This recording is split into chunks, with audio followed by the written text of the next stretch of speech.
नमस्कार। आज हम एक बहुत ही गहरे सवाल पर बात करने वाले हैं, सच्चे सुख के बारे में। एक ऐसा दार्शनिक ग्रंथ है जो इस पर बहुत ही दिलचस्प नजर डालता है। चलिए उसे समझते हैं। तो सवाल ये उठता है कि ये जो स्थायी खुशी है वो इतनी मुश्किल क्यों है। क्यों ऐसा लगता है कि वो बस हाथ से फिसलती जाती है। ये कोई नया सवाल नहीं है। सदियों से लोग इस पर सोचते आए हैं। जिस ग्रंथ की हम आज बात कर रहे हैं उसकी शुरुआत ही एक बहुत ही दमदार बात से होती है। वो कहता है, इस दुनिया में हर कोई अभाव की पकड़ में है। मतलब हमारी जो इंसानी हालत है वो असल में कभी न खत्म होने वाली इच्छाओं का एक जाल है।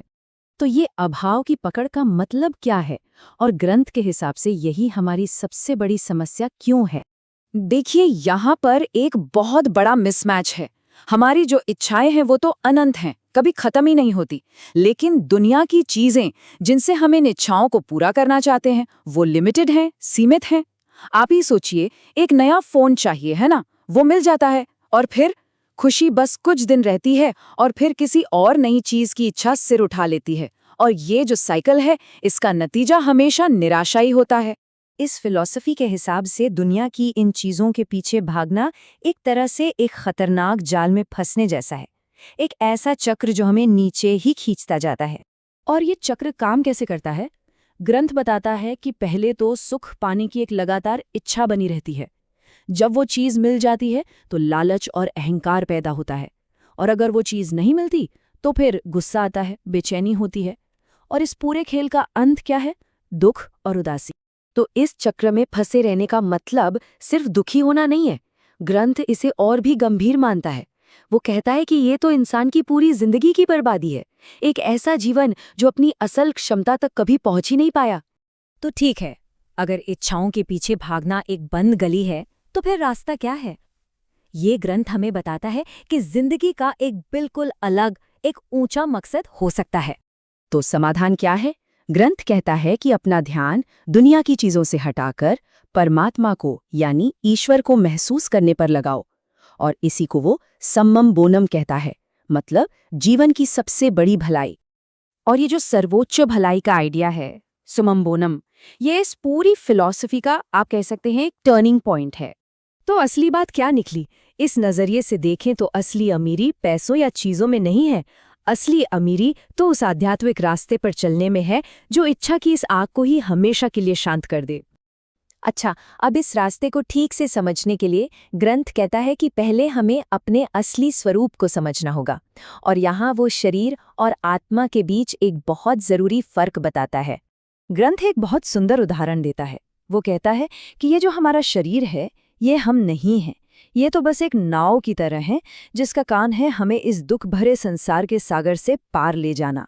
इसका मकसद बस यात्रा में मदद करना है, ये खुद मंजिल नहीं है। तो देखिए, फर्क बिल्कुल साफ है।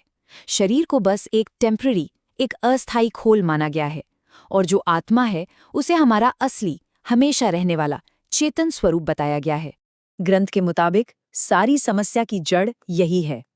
हम अपनी असली पहचान, जो कि आत्मा है, उसे भूल जाते हैं और इस शरीर को ही सब कुछ मान लेते हैं। और इसी गलतफहमी की वजह से जो आत्मा अपने स्वभाव से आनंदमय है, वो इस दुनिया में दुख महसूस करती है। ठीक है, तो थ्योरी तो समझ आ गई, पर अब सवाल ये है कि इसे असल जिंदगी में कैसे अपनाएं। तो चलिए अब उन प्रैक्टिकल कदमों की बात करते हैं जो ग्रंथ हमें बताता है। इसकी शुरुआत होती है मन के साथ, अपने रिश्ते को बदलने से।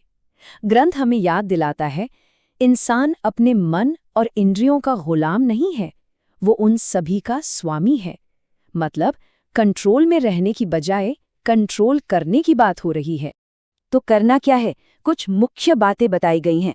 अपनी इंद्रियों और मन को काबू में रखना। जो भी काम करें वो प्रभु की सेवा की भावना से करें। अपने मन को उन चीजों में लगाएं जो आध्यात्मिक तरक्की की ओर ले जाएं, और ईश्वर को पाना ही जिंदगी का एकमात्र मकसद बना लें। मतलब सेवा की एक सच्ची भावना अपने अंदर जगाएं। और इस सब में एक अर्जेंसी की भावना है। ग्रंथ बार बार याद दिलाता है कि ये जो इंसानी जीवन मिला है ये बहुत छोटा है, और इसका हर एक पल कीमती है। हर एक पल ईश्वर को पाने का एक सुनहरा मौका है जिसे बेकार नहीं जाने देना चाहिए। तो ठीक है, अगर कोई इस रास्ते पर चलता है तो आखिर में होता क्या है? इसका परिणाम क्या है? देखिए, ये जो नजरिया है, ये सफलता की पूरी परिभाषा ही बदल देता है। यहाँ सच्ची सफलता नाम, पैसा या ताकत में नहीं है, बल्कि इस बात में है कि जिंदगी का हर एक पल ईश्वर की सेवा और उन्हें याद करने में समर्पित हो। और आखिर में ये ग्रंथ हमें एक बहुत ही गहरे सवाल के साथ छोड़ जाता है। एक ऐसा सवाल जो हर किसी को खुद से पूछना चाहिए।